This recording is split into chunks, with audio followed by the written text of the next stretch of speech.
उस इकरा में और आज की इकरा में ज़मीन आसमान का फ़र्क है। वहाँ पर भी बलपूर्वक साथ देंगे और यहाँ पर भी नीचे भी। और ये बहुत ही शर्म की बात है और हम सबको हर जगह लहर थी, लेकिन हमने कैराना सीट 17 में भी जीतने का काम किया और 22 में भी जीतने का काम किया। दोस्तों नमस्कार, मैं निरुद्ध चौहान, स्वागत आप सभी का गांव गुहांड में। 2024 के लिए जो कयास किए जा रहे थे सभी पार्टियों के द्वारा, अब उनमें सबसे बड़ी समस्या थी सिंबल किसको दे और किसको अपना प्रत्याशी बनाकर मैदान में उतारें। और कैराना जो बड़ी चर्चित सीट है, बड़ी हॉट सीट है, उसको लेकर भी बड़े कयास लगाए जा रहे थे। हर व्यक्ति चाहता था कि इनका टिकट हो, लेकिन जैसे ही कल लिस्ट आई, पूरे कैराना लोकसभा पर खलबली मच गई। और ख़ासकर हसन परिवार के लिए बड़ा खुशी का पल था, क्योंकि पहली बार इकरा हसन जी का टिकट लोकसभा के लिए हुआ है। और पहले इनके पिताजी, दादाजी, माताजी यहाँ से सांसद रह चुकी हैं। अब जो क्षेत्र के लोग हैं वो इकरा हसन से बड़ी आस लगाए हुए हैं कि क्षेत्र में नए नए काम होंगे, क्षेत्र में शिक्षा के लिए काम होंगे, क्षेत्र में लिए बसों के लिए काम होंगे, क्षेत्र में स्मैक के लिए काम होगा, खासकर जो सबसे बड़ा मुद्दा है। तो सबसे पहले इकरा जी, आपको बधाई हो, आपका टिकट फाइनल हो चुका है। बहुत बहुत धन्यवाद। अच्छा, जयंत चौधरी जी ने बीजेपी से हाथ मिला लिया अभी तक, हालांकि कोई ऑफिशियल स्टेटमेंट नहीं आया है, लेकिन आपको क्या लगता है, क्या उनके जाने से चुनाव पर कोई प्रभाव पड़ेगा? देखिए, हमारा बहुत मजबूत गठबंधन था आरएलडी का और समाजवादी का, जिसके परिणाम स्वरूप इस पूरे ज़िले से भाजपा साफ हो गई थी। और अब जो मामला चल रहा है, अभी कुछ कह नहीं सकते क्योंकि कोई औपचारिक घोषणा नहीं हुई है, लेकिन हमें नहीं लगता कि जिस तरीके से किसानों की लड़ाई को मजबूती देने का काम चौधरी साहब ने किया था, तो मुझे लगता है कि उस लड़ाई को वो मजबूती के साथ लड़ेंगे। और हम यही उम्मीद कर रहे हैं कि वो वापस आएंगे और इसी लड़ाई को हम आगे मजबूती के साथ लेकर जाएंगे और चुनाव भी सफलता के साथ लड़ेंगे। सीट पर और भी बहुत लोग चाहते थे कि टिकट हो, हालांकि भारतीय जनता पार्टी की तरफ से अब क्लियर नहीं हुआ है किसका टिकट होगा। तो अगर मृगांका सिंह मैदान में आती है, क्योंकि काफ़ी दिन से मैं देख रहा हूँ सोशल मीडिया पर एक ही बात चली हुई है, और अगर गुर्जर समाज की बात करें तो दो जगह टूटने की बात हो रही है, एक तरफ कलशाण, एक तरफ बटार। अगर मृगांका सिंह आती हैं तो आपका तो पहले से कॉम्बिनेशन रहा आपके परिवार का। मुनव्वर हसन जी चाहते थे वो सांसद बन जाएँ, वो चाहते थे ये विधायक बन जाए, फिर उल्टा पलटी कर लेते थे। क्या अब भी आपको लगता है दोनों परिवार एक साथ आएंगे और इसी तरीके से वो आपका साथ देंगी, या फिर आप उनका साथ देंगी, या फिर ये समीकरण बदल जाएगा, क्योंकि दोनों पहली बार लोकसभा के लिए आएंगे आमने सामने? जी, मेरा पहला चुनाव है, उनको मुझसे ज़्यादा अनुभव है। और अभी क्योंकि भाजपा की तरफ से कोई ऐलान हुआ नहीं प्रत्याशी कौन रहेगा, तो कुछ कहा नहीं जा सकता। जो भी प्रत्याशी रहेगा, चुनाव का नाम है लड़ना, और चुनाव में चुनौती होती है, तो किसी भी चुनाव को हम हल्के में नहीं लेते। और हमारी मजबूती की तैयारी है, और जो भी प्रत्याशी होगा उसे मजबूती के साथ उसके सामने हम लड़ेंगे और इंशाल्लाह जीतेंगे। अच्छा, कुछ लोग जो जैन जी के जाने से पहले, बीजेपी के साथ जाने से पहले, हालांकि क्लियर नहीं है, तो वो बहुत सारे लोग भारतीय जनता पार्टी के खिलाफ लड़ाइयाँ लड़ रहे थे, चाहे वो उनके विधायक हों, पदाधिकारी हों, लेकिन अब खामोशी है। लेकिन फिर भी कुछ लोग हैं जो चाहते हैं कि ये जो गठबंधन है बना रहे और इसके साथ ही हम रहें। तो आपको क्या लगता है, कुछ जाट वोट टूटकर आपके साथ आएगा? देखिए, जो तालमेल बना था आरएलडी के साथ आने की वजह से, जो धरातल पर जो तालमेल बना था, गठजोड़ जो बना था, वो एकदम से, ये सामाजिक रिश्ते बन जाते हैं, एकदम से नहीं टूटते, नहीं बिखरते। तो अभी भी जो लोगों के मन में जो उम्मीदें हैं वो यही हैं कि ये जो हमारी मजबूती के साथ भाईचारा मजबूत बनकर उभरा था, और जो लड़ाई हमने यहाँ पर किसानों की लड़ाई को मजबूती देने का काम करा था, तो सभी लोग यही अपेक्षा कर रहे हैं अब भी कि जैन जी वापस आएंगे और उसी लड़ाई को हम लोग सब इकट्ठा लड़ेंगे। लेकिन अभी क्योंकि कुछ घोषणा नहीं हुई है, लेकिन धरातल पर अब भी जो समाज में जो भावनाएं हैं वो यही हैं कि फ़िलहाल भी शंभू बॉर्डर पर जैसे कि प्रोटेस्ट चल रही है, तो कहीं ना कहीं सरकार से नाखुश हैं, खासकर किसान वर्ग नाखुश है। तो एकदम से वो सारी भरपाई नहीं होगी, और उसके सरकार के खिलाफ में, क्योंकि मौका हमें 5 साल में ही मिलता है सरकार को अपना जवाब देने का, तो मुझे लगता है कि जो किसान वर्ग है ख़ास तौर पर, वो अपने पूरे 5 साल के उत्पीड़न को ध्यान रखते हुए ही वोट करेगा। 2022 के चुनाव में आपके जो भाई हैं कैराना विधायक नाहिद हसन, वो जेल में थे, और सारी बागडोर आपके हाथ में थी। अब तो बाहर हैं, यानी कि आपके साथ डबल ताकत रहेगी, एक आपके भाई की और आपकी खुद की। तो आपको लगता है कि आप बाजी मार जाएंगी? जी बिल्कुल, एक से बढ़कर दो होते हैं। चुनाव बड़ा है, चुनाव चुनौतीपूर्ण है, लेकिन मेरे साथ आज मेरे भाई की ताकत है, तो उससे बड़ी ताकत कोई बहन के लिए नहीं हो सकती। तो मुझे पूरी उम्मीद है कि हम दोनों मिलकर और साथ ही हमारे लोगों का जो प्यार है वो मिलकर हम ये चुनाव इंशाल्लाह जीतेंगे ज़रूर। अच्छा, आज मैं देख रहा हूँ काफ़ी दिन से, जब यहाँ आंदोलन की बातें हो रही हैं, पहले आप सभी धरनों में जाती थी, जितने भी धरने होते थे। अब आपको इनवाइट नहीं किया जा रहा, अब समय नहीं लग रहा या जा ही नहीं रही है आप? नहीं, लोकल लेवल पे जितने भी धरने होते थे उन पे हम पहुंचते थे।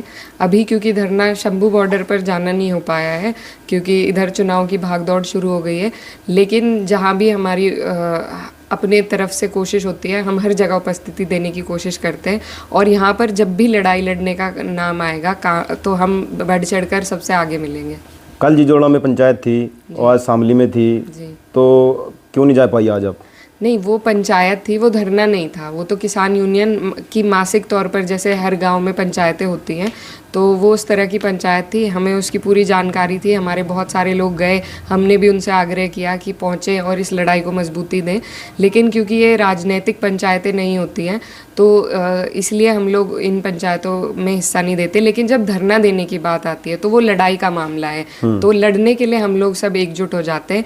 ये तो मासिक पंचायत के रूप में था, तो इसमें हमारे सभी लोग पहुँचे, उन्होंने मजबूती देने का काम किया और हम किसान यूनियन के साथ बिल्कुल कंधे से कंधा मिलाकर खड़े हैं। जब भी कभी ज़रूरत पड़ेगी तो हम लोग साथ रहेंगे।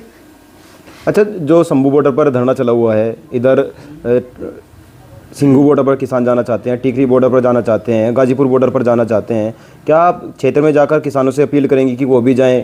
क्योंकि आपने कहा एक से बढ़कर दो होते हैं, और जब सारे किसान एकजुट होकर चलेंगे, क्योंकि राकेश टिकैत जी कह रहे हैं पहले हरियाणा से निपटना पड़ेगा, उसके बाद दिल्ली जाएंगे, तो क्या जो आपके क्षेत्र के लोग हैं वो वहाँ पे जाएंगे और किसानों को सपोर्ट करेंगे? जी बिल्कुल, देखिए पहले भी जो धरना था जो 11 महीने तक चला था, 13 महीने तक, तो उसमें जो बाद की हिस्सेदारी थी वो पश्चिम उत्तर प्रदेश की बहुत महत्वपूर्ण रही थी। तो इस धरने का भी जो भी आगे मोड़ आएगा, उसमें जो भी हमारे यहाँ से जितने भी किसान लोग हैं, सबको एक लीडर की ज़रूरत होती है, एक सेनापति की ज़रूरत होती है जो उन्हें सही राह दिखाए, ताकि जो धरना है वो शांतिपूर्वक चलता रहे। तो उस हिसाब से यहाँ पर किसान यूनियन के जितने भी हमारे लोग हैं, राकेश टिकैत जी हैं, नरेश टिकैत जी हैं, तो उनके आह्वान पे जो भी आदेश होगा उस हिसाब से किसान जो भी फैसला करेंगे हम उनके साथ हैं, और वहाँ पर भी बलपूर्वक साथ देंगे और यहाँ पर भी नीचे भी लड़ाई लड़ने का। अच्छा, एक चीज़ और है, लोकसभा का टिकट हालांकि भारतीय जनता पार्टी की तरफ से फाइनल नहीं हुआ है। 3 नाम बड़े यहाँ जोर शोर से चल रहे हैं। प्रदीप चौधरी जो हाल ही में सांसद हैं, मृगांका सिंह और मनीष चौहान, किसके साथ चाहेंगे आपकी टक्कर हो? देखिए, मैं हमेशा एक ही बात कहती हूँ कि हमारी लड़ाई बीजेपी से है, बीजेपी की विचारधारा से है, और वो कैंडिडेट कोई भी उतारे, लड़ाई क्योंकि विचारधारा की है तो उससे कोई फ़र्क नहीं पड़ता। और बीजेपी जो पार्टी है उनका वो कैडर के हिसाब से चलती है, तो ना तो वो खुद ही किसी नेता को इतनी वैल्यू देते हैं और ना उनकी पार्टी में किसी नेता का कोई खास वर्चस्व है, तो इसीलिए वो अपना टिकट भी एंड मोमेंट पे डिसाइड करते हैं। तो हमारी लड़ाई सीधी भाजपा से है, प्रत्याशी कौन है, कहाँ से आएगा, इससे कोई फ़र्क नहीं पड़ता है। ये विचारधारा की लड़ाई है, और ये जितने भी कोई भी वर्ग ऐसा नहीं है जो इस सरकार में शोषित ना हो, उत्पीड़ित ना हो। तो हमारी सबकी एकजुट होकर ये भाजपा से लड़ाई है और हम इस लड़ाई में कामयाब होंगे। मैंने एक मनीष चौहान जी का एक वीडियो देखा, वो कह रहे हैं कि मैंने तो इकरा हसन को पहले एक छोटा सा चुनाव हरा दिया था। अब आपको क्या लगता है इतने बड़े चुनाव में किस तरीके से आप मुकाबला कर पाएंगी? देखिए, उस टाइम में पढ़ाई करती थी, मुझे अचानक कुछ परिस्थितियाँ ऐसी बन गई थी कि मेरे को अचानक बुला लिया गया और मुझे मालूम भी नहीं था चुनाव का, लेकिन बिल्कुल उन्होंने हराया था, इस बात से मैं नकारूंगी नहीं, ये तो तथ्य है, फैक्ट है। और आगे मैं बस ये कहना चाहती हूँ कि उस इकरा में और आज की इकरा में ज़मीन आसमान का फ़र्क है। इकरा मशहूर हो गई है अब। नहीं, मशहूर की बात नहीं है, इकरा सीख चुकी है। अब मैंने धरातल पर रहकर मेहनत करी है, लोगों के बीच में काम करा है और लोगों ने बहुत प्यार और सम्मान भी दिया है। तो अब मैं वो वाली इकरा नहीं रही और आगे जो मेरी किस्मत में है, लेकिन अब चुनौती दूंगी, मजबूती से लड़ूंगी और इंशाल्लाह जीतेंगे भी। अच्छा, मजबूती की बात आप कर रही हैं। जो पहलवान सबसे शुरू में दंगल में उतरता है वो कई बार चित हो जाता है। अब आपने मतलब ट्रेनिंग ले ली है, मान लीजिए 2022 का चुनाव आपने नहीं जीता है, तो अब इसमें 5 लोग, इस लोकसभा में 5 विधानसभा है, तो किस 3 आपके पास हैं क्योंकि गठबंधन था, अब 2 पर आपकी फाइट हो सकती है। तो आपको लगता है उन 2 विधानसभाओं में भी आप खुद को साबित कर पाएंगे कि हाँ मैं हूँ? जी बिल्कुल, उनमें भी साबित कर पाएंगे। और जैसा आप कह रहे थे, जो सबसे पहले उतरता है ऐसा नहीं है, वो चित हो जाता है। और आज नहीं हम उतरे, 2 साल से हम इस फील्ड में हैं लगातार और इसी कोशिश में हैं, प्रयास में हैं। तो कहीं राजनीति जो है वो चटपट का सफ़र नहीं है, वो लंबा सफ़र होता है। हमारा सफ़र लंबा रहा है, हम लगातार लोगों के बीच रहे हैं और मुझे जहाँ तक उम्मीद है तो लोग इस बात को ध्यान रखेंगे कि कौन उनके बीच में सिर्फ प्रचार के लिए आ रहा है और कौन उनके बीच में लगातार रहा है। तो उस बिना पर चुनाव होगा और मुझे पूरी उम्मीद है कि हाँ कि मैं बेटी हूँ और सभी लोग साथ देंगे।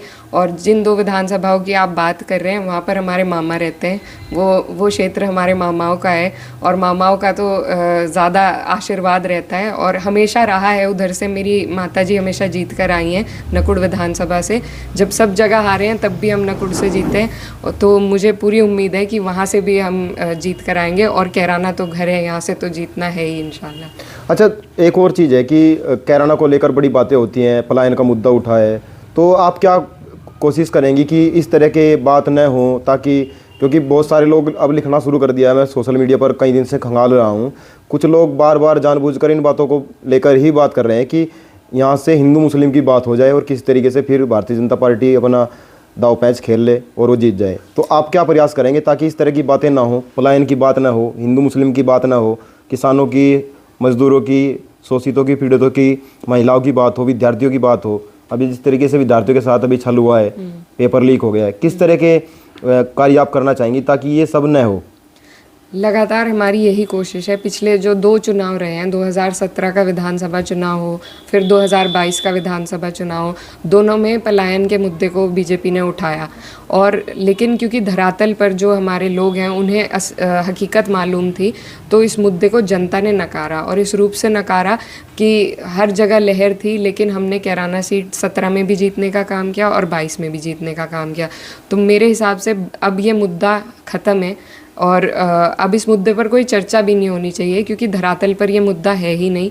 और हमारी लगातार यही कोशिश है कि जो भाईचारा है उसको बनाकर रखें और जो काम सरकार के करने का है उनको उन मुद्दों पर लाकर उनसे बहस करें। क्योंकि हिंदू मुस्लिम में बांटना, विभाजन फैलाना आसान है वोटों के लिए, लेकिन काम की बात करना मुश्किल है। तो अब फ़िलहाल जो स्थिति हम 2 साल से यहाँ पर देख रहे हैं, अब इस तरह की कोई यहाँ बात नहीं होती, अब सिर्फ मुद्दों पर बात होती है और मुद्दों पर चुनाव हो वो बेहतर है। आपने बहुत सही मुद्दा उठाया कि अभी पेपर लीक हुआ है। ये जो सरकार है ये कुछ देना ही नहीं चाहती है। एग्ज़ाम्स हों तो पेपर लीक हो जाते हैं ताकि इन्हें भर्ती ना करानी पड़े। तो ये सोची समझी साजिश है। जब ये सरकार बुलडोज़र जैसी कड़ी कार्रवाई कर सकती है तो ये एग्ज़ाम के पेपर को नहीं लीक होने से रोक सकती, ये नहीं सुनिश्चित कर सकते। अगर करना चाहें तो ये सब कर सकते हैं, लेकिन इनकी नीयत में खोट है और इनकी नीयत अब 10 साल से जनता के सामने है, जनता पहचान चुकी है। ये सिर्फ पूंजीपतियों को फ़ायदा पहुंचाना चाहते हैं। उनके कर्ज माफ़ करते हुए इन्हें कोई संकोच नहीं होता, लेकिन किसानों को एमएसपी की बात हो तो इन्हें सारी समस्याएं याद आ जाती हैं। तो ये नियत की बात है और अब इनकी नियत जनता के सामने है। ये कुछ भी कर लें, अब ये विभाजन वो कहते हैं ना कि काट की हांडी बार बार नहीं चढ़ती, ये चढ़ा चुके, उसका इन्होंने जो लाभ मिलना था मिल चुका। अब हम मुद्दों पे लड़ेंगे और मुद्दों पे हम इन्हें हराएंगे भी। मुद्दे कौन से रहेंगे, किन मुद्दों को लेकर चुनाव लड़ेंगी? क्योंकि उनके पास तो अपना था, राम मंदिर बनाने का बना दिया, 370 का था, हटा दी।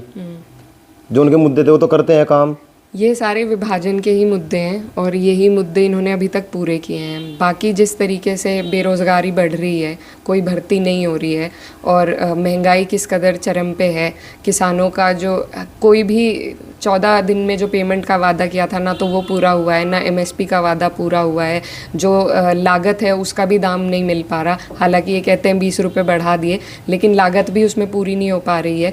और किसान हमारे देश की रीढ़ की हड्डी है और अगर हम अपने अन्नदाताओं को ही सम्मान नहीं दे सकते तो हम और किसी के लिए क्या कर सकते हैं। सरकार का अगर कोई योगदान सबसे बड़ा हो सकता है तो वो किसानों के लिए हो सकता है, लेकिन सरकार कुछ करना नहीं चाहती है।